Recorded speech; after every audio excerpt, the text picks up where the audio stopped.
Bom dia, meus amigos, meus irmãos. A graça e a paz do Senhor Jesus esteja conosco nesses dias. Estamos de volta de novo para gravar um novo vídeo a respeito da palavra de Deus, que é eterna, que é inerrável, a palavra de Deus que é poderosa, a palavra de Deus que nunca vai passar. Ela permanece para sempre. Hoje eu quero tratar com vocês aqui de um texto que está no livro do profeta Isaías, no capítulo 35. O profeta Isaías, ele profetizou 700 anos antes de Cristo. Foram aí em torno de 7 séculos antes do nascimento de Jesus. E foi o profeta que falou a respeito do sofrimento do Messias, da sua glória, da sua condenação, todo esse aparato ligado à crucificação de Jesus e também a respeito da encarnação de Jesus numa virgem.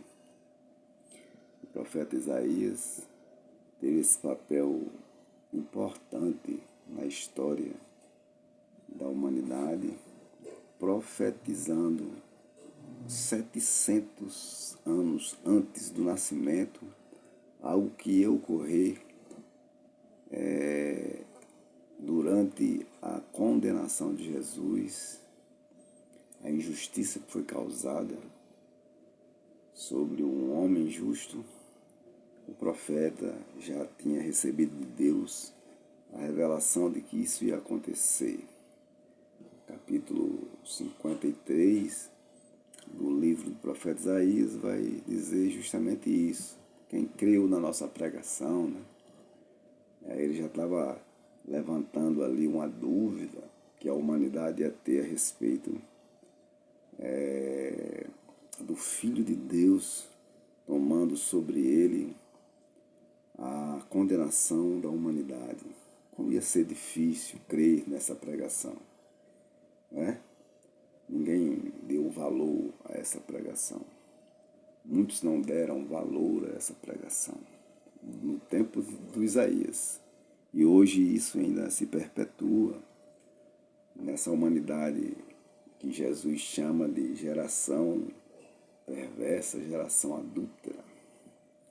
Então, mas hoje eu quero trazer aqui o capítulo 35, aliás, que vai falar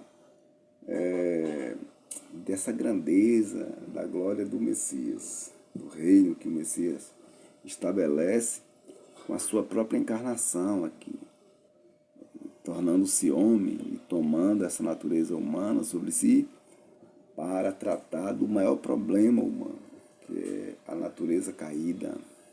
É isso? A palavra diz assim: o deserto e os lugares secos se alegrarão disto, e o ermo exultará e florescerá como a rosa. Abundantemente florescerá e também regurgitará de alegria e exultará. A glória do Líbano se lhe deu, a excelência do Carmelo e Saron. Eles verão a glória do Senhor, a excelência do nosso Deus. Confortai as mãos fracas, fortalecei os joelhos tementes. Dizei aos turbados de coração: esforçai-vos, não temais, eis que o vosso Deus virá com vingança, com recompensa de Deus ele virá e vos salvará. Então os olhos dos cegos serão abertos e os ouvidos dos surdos se abrirão. Então os coxos saltarão como servos, e a língua dos mudos cantará, porque águas arrebentarão no deserto e ribeiros no ermo, e a terra seca se transformará em tanques, e a terra sedenta em mananciais de água, e nas habitações que jaziam chacais haverá erva com canas e juncos, e ali um alto caminho, um caminho que se chamará o caminho santo. O imundo não passará por ele. será para o povo de Deus. Os caminhantes, até mesmo os loucos, não errarão. Ali não haverá leão, nem animal feroz, e subirá a ele, nem se achará nele, mas os remidos andarão por ele. E os resgatados do Senhor voltarão, e virão a Sião com júbilo. A alegria eterna haverá sobre as suas cabeças. Gozo e alegria alcançarão. E deles fugirá a tristeza e o gemido. Palavras fortes, promessas, realizações cumpridas que alcançará toda a humanidade temente. Então nós temos aqui um texto escrito 700 anos antes do reino do Messias. Não é que o reino do Messias, de Jesus, tenha um tempo determinado, porque Deus não trabalha com tempo, Deus é o Senhor do tempo. Deus não estabelece tempo no seu reino, é claro, né? Deus estabeleceu um tempo na história para que seu filho pudesse nascer, cumprir sua justiça, a justiça de Deus ser cumprida nele. E então ele pagar pelo resgate de muitos. Porém, Deus é o Senhor do tempo.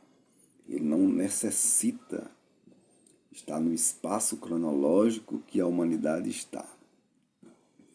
Talvez seja por isso que nós nos desesperamos, porque as coisas não acontecem como nós queremos. Tudo é muito lento, né? Isso faz parte de um atributo de Deus que se chama longanimidade. Deus é longânimo.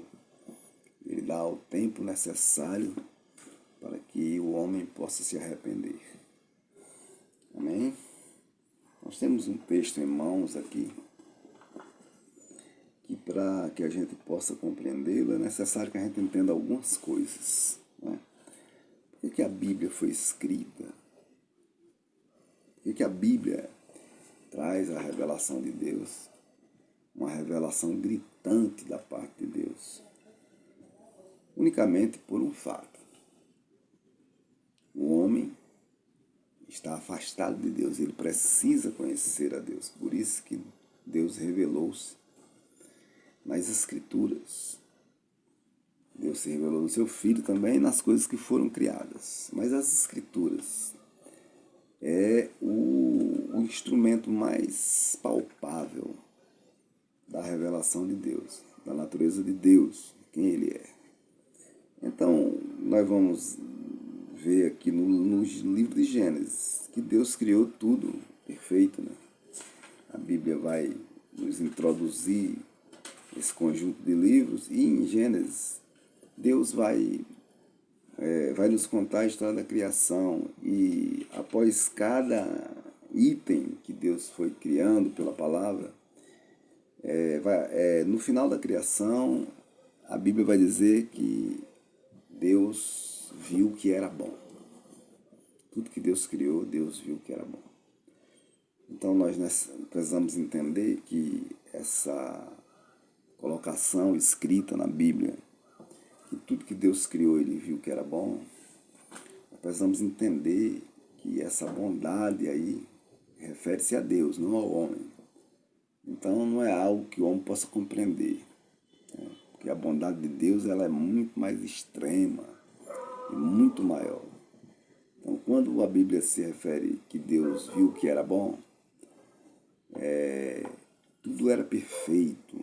A bondade de Deus era perfeição, não havia nada de errado.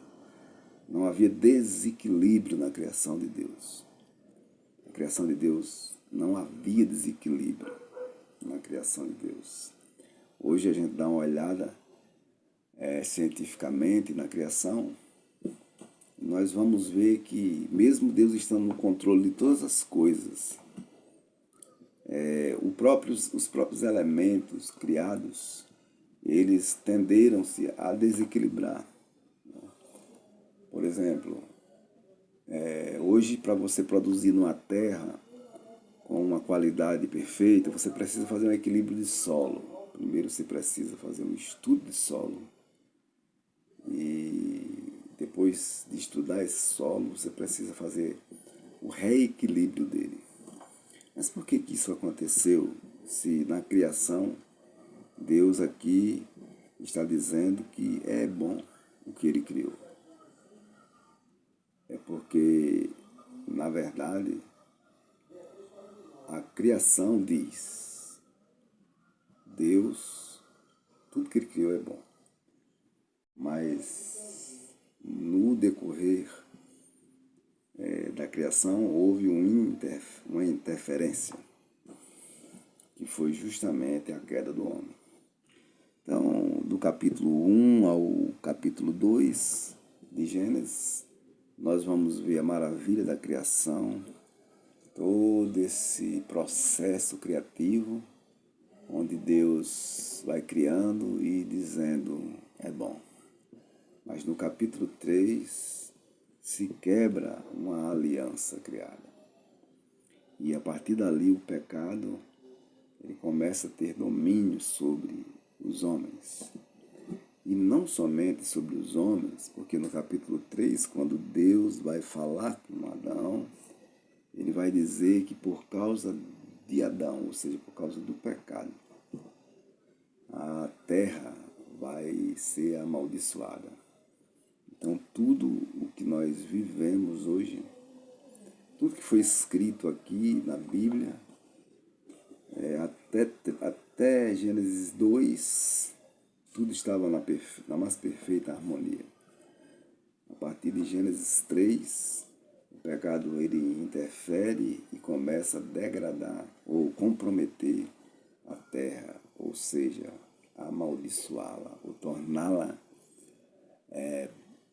sem a capacidade total de harmonia que Deus criou. Nós vamos notar isso nesse texto de Isaías. Nós vamos ver aqui que o texto está falando sobre desertos secos, sobre ermo, sobre todas essas coisas. Nós vamos trazer aqui uma figura ilustrativa. Isaías vai trazer aqui uma figura ilustrativa de lugares que não exalam vida. Deserto, ermo, essas coisas assim. Só que Deus vai nos mostrar aqui, através do profeta Isaías, que no reino do Messias, todas essas coisas serão superadas no desfecho da segunda vinda do Senhor. Até lá, nós vamos provar dessa amargura, desses desertos que são secos. É impossível mudar a situação de maldição da terra por causa do pecado. É impossível ao homem fazer isso, por exemplo. Hoje, a tecnologia, por exemplo, em algumas nações, como Israel, por exemplo, eles conseguem transformar o deserto em áreas de produção agrícola de uma forma impressionante. Eles até dessalinizam a água do mar para que aquela água possa servir para a irrigação, para o consumo humano, uma série de coisas. Porém, nós, como seres humanos, numa terra habitada embaixo de maldição, jamais transformaremos essa terra ao modelo em que ela era até Gênesis 2. Então, esse texto é muito mais figurativo. O profeta está usando as coisas improváveis ou impossíveis ao homem, mas o reino do Messias trará isso. Então, logo, nós vamos crer aqui que esse texto está se dirigindo a nós, uma figura ilustrativa no campo espiritual. nós vamos ver aí que com a vinda do Messias, com a vinda do Senhor, ele está aqui profetizando a vinda de Jesus. Depois dessa profecia, se passaram aí 7 séculos para poder Jesus vir como homem e exercer o seu ministério aqui entre os homens, pregar o evangelho, a notícia boa. E aqui ele usa esses termos para dizer, com a vinda do Messias, com a vinda do Senhor, isso não é mais problema dentro do campo espiritual. Ou seja, Jesus, com a pregação do evangelho, do seu evangelho, o evangelho do reino, com a dinâmica desse reino, Jesus vai trazer novamente o florescimento dessas terras áridas em terras boas. Ou seja, o coração humano pode se transformar a partir da pregação do Evangelho de Jesus pela boca do Messias, a implantação do seu reino. Então, nós poderemos participar deste reino tão maravilhoso aqui, onde as terras desérticas vão se transformar em terras com rios, correntes, onde tudo vai ser irrigado. Sim, levando em consideração aquilo que Jesus também fala no seu Evangelho a respeito do homem, o coração. É do coração que sai as maldades, os pecados, os adultérios, os roubos. Não é assim que Jesus diz, que não é o que entra pela boca do homem que o contamina, mas o que sai da boca. O que o homem fala vem do coração. Logo, o coração aí é comparado a uma terra seca, não é? É um coração de pedra que precisa ser transformado num coração de carne. Jesus, com a pregação do Evangelho, ele iria trazer, ou trouxe para a humanidade, essa fertilização deste solo que é o nosso coração, trazendo a água, que é a palavra de Deus, para irrigar esse solo e fazer com que os nutrientes da fé, da sua palavra, possa transformar esse coração árido, que é o nosso coração pecador, corrompido pelas astúcias de Satanás, e transformá-lo numa terra onde pisa-se a justiça de Deus e o bem do coração humano. Lembremos aqui que até a vinda do Senhor, nesse processo aqui onde Isaías está escrevendo, o império do pecado ainda reinava sobre o homem. Então, Paulo vai falar que Satanás é o valente, né? Jesus também vai falar a respeito disso nos seus evangelhos, em Mateus, em Marcos, em Lucas, a respeito do valente, né, que protege os seus bens da sua casa e ninguém tem condições de entrar ali naquela casa e roubar aquele valente. Porém, vindo um mais valente do que ele, entra naquela casa e tira todos os seus bens e reparte seus despojos e também saqueia aquele outro valente. Então, esse reino do Messias aqui, onde o coração humano, que era dominado pelo pecado, pela autoridade de Satanás, agora com a vinda do Messias, com a implantação do reino do Messias, esse valente ia ser amarrado, né? Ele ia ser aprisionado, não ia ter o poder que tinha antes. Ele não tinha, ele agora não tinha o poder mais de que a graça de Deus pudesse chegar ao coração humano. Com a vinda do Messias, com o advento de Jesus, há 2000 anos atrás, agora Satanás foi limitado os seus poderes e ele não pode impedir que o Evangelho possa penetrar no mais seco e árido coração, a ponto de transformá-la em terra boa, como essa terra aqui, né? E que vai dar frutos, que vai florescer abundantemente, que está no verso 2, né? E com o florescimento, nesse coração árido, né, que vem justamente pelo arrependimento do homem e pela graça de Cristo, que vai tornar esse homem conhecedor dessa revelação de Deus e vai tornar esse homem alegre, porque ele conseguiu entender que ele, sendo sentenciado à morte eterna, sendo uma pessoa condenada já por nascimento, agora o reino do Messias vai justificar a sua alma diante do Criador. Agora ele entendendo que o seu futuro era a morte eterna e que ele já tinha nascido sentenciado a sofrer a ira de Deus sobre ele, o advento do Messias, agora ele tem uma esperança. E esse Messias que florescerá o coração dele, agora cuidará de todas as coisas deste homem. E aí o verso 3 vai dizer: confortai as mãos fracas, fortalecer os joelhos trementes. Então aqui, nesse verso, o autor está dizendo o quanto nós somos fracos, o quanto nós estamos numa situação de medo, ou entre a cruz e a espada, vamos dizer assim, no ditado popular. Então, sem conhecimento de Deus, sem conhecimento desse reino, nós estamos submetidos ao reino de Satanás, as coisas que ele oferece, nos tirando da presença de Deus e nos tirando na participação desse reino.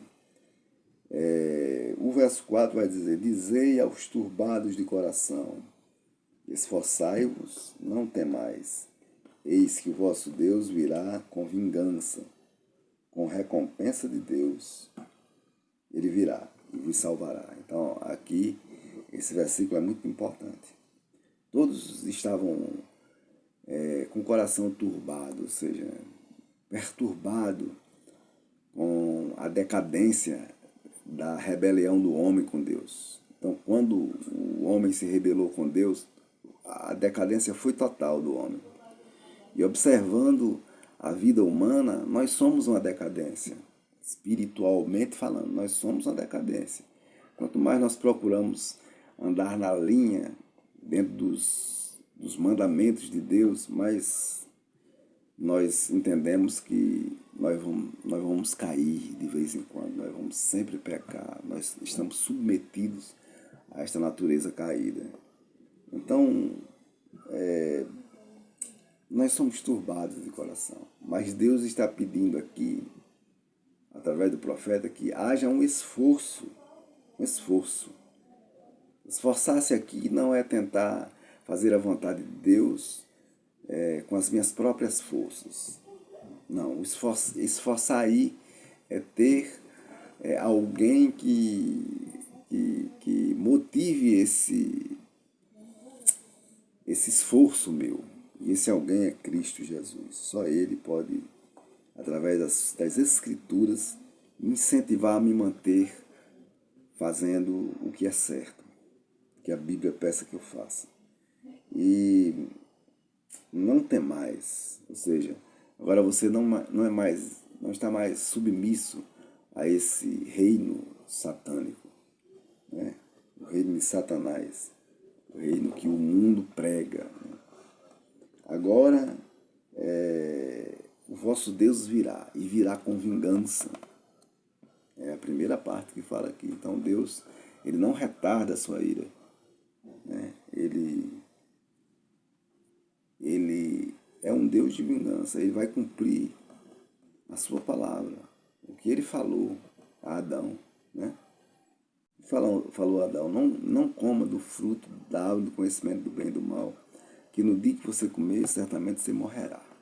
Isso aqui ao homem foi dado uma ordem, né? Ou foi ordenado morrer uma vez. Tá? Hebreus capítulo 9, versículo 27. Ao homem foi ordenado morrer uma vez. Então, Deus ordenou que se ele comesse desse fruto, ele morreria. Não é isso? Lá o versículo de Hebreus, lá vai dizer assim: ao homem foi ordenado morrer uma vez. Depois disso, segue-se a juízo, ou seja, depois disso vem o juízo.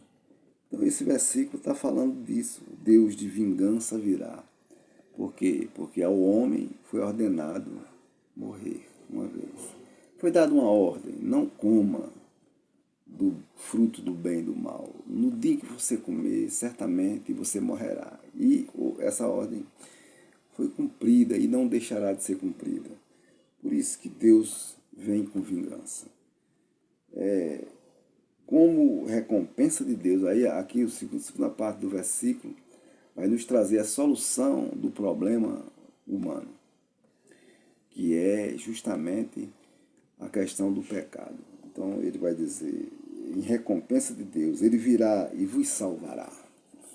Então o próprio Deus é que tem a autoridade, primeiro, a autoridade de trazer o mandamento, a ordem. Ele trouxe a ordem, trouxe o mandamento. Primeiro mandamento, não coma desse fruto, porque você morrerá. Segundo, como o homem, em Gênesis 3, rebeliou-se com Deus, não ouviu o que ele disse, logo ele caiu, né? Agora Deus é o próprio Deus que vai salvar o homem, porque o homem sozinho, desvinculado da imagem e semelhança de Deus, ele não consegue voltar para Deus só. Ele tem que ter alguém para levá-lo de volta a Deus. Como não há ninguém perfeito, apenas Deus, então o próprio Deus é quem nos salvará, né? Então os olhos dos cegos, vamos ver aqui esse versículo aqui, 5 e 6.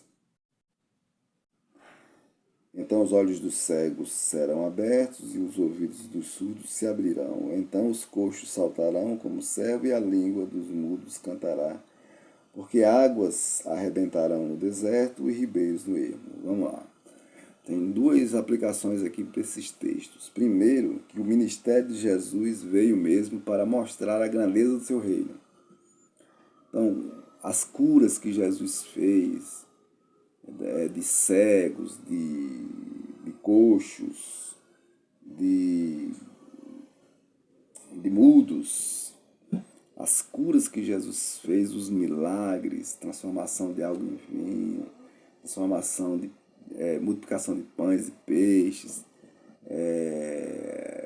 de ordenar que a tempestade parasse, dizer aos mortos, saia de dentro das tumbas, como no caso de Lázaro.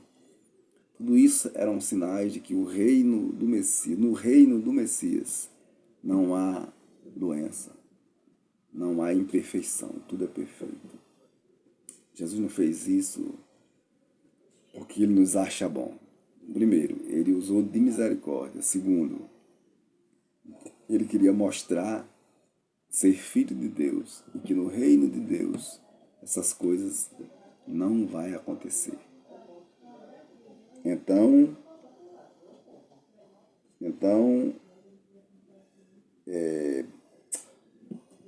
ele fala sobre rios que vão abrir no deserto. Eu já falei sobre isso antes. A água representa o batismo, né?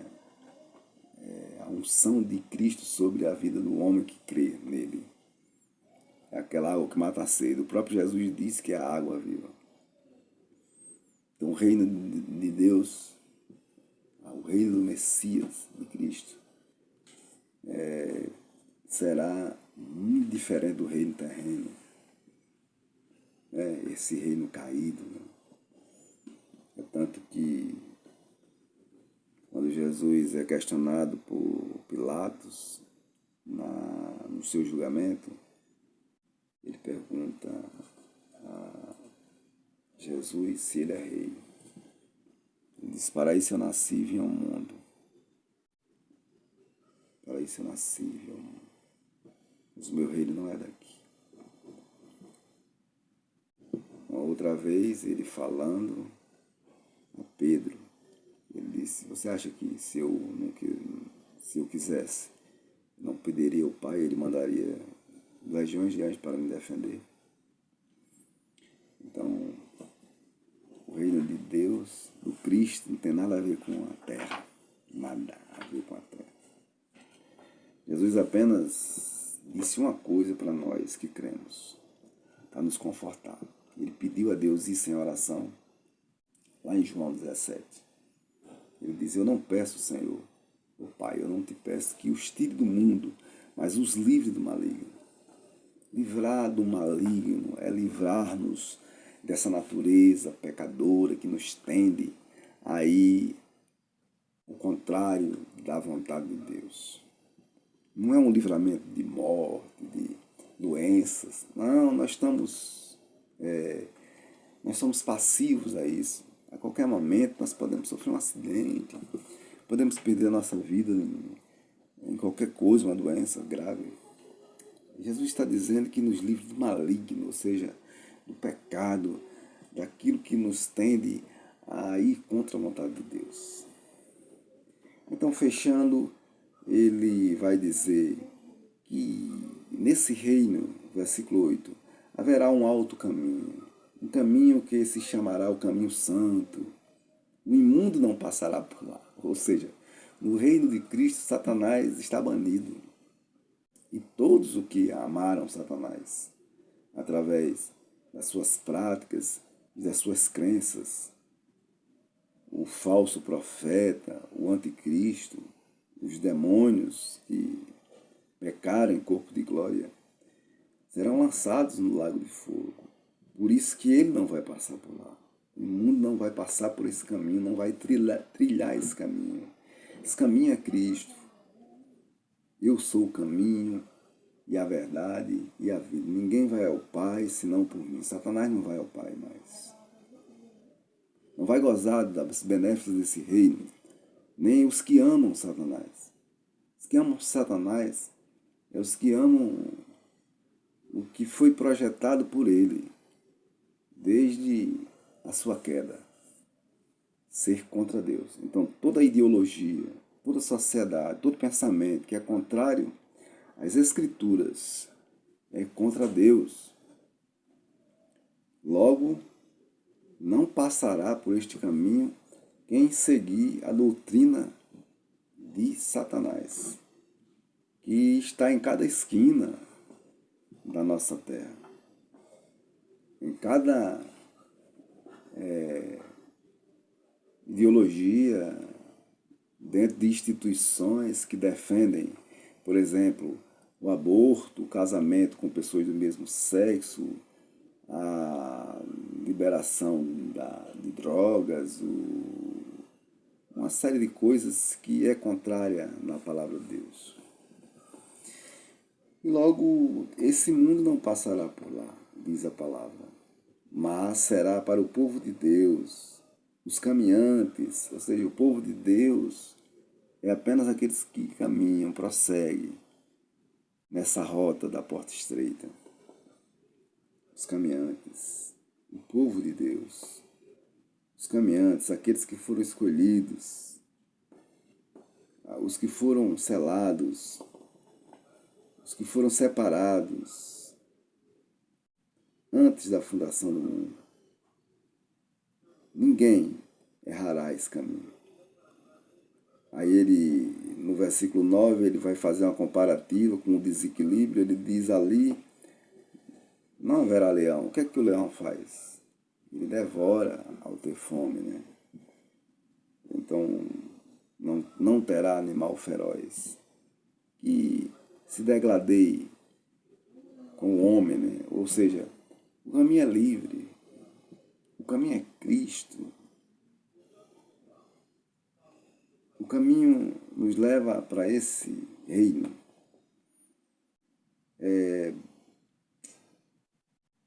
Mas se achará nele apenas os remidos. Só eles irão andar por ele. A remissão aqui Nós temos que entender o que é remissão, né? O povo judeu, a remissão é mais ou menos isso que eu vou falar aqui. Isso era um costume judaico.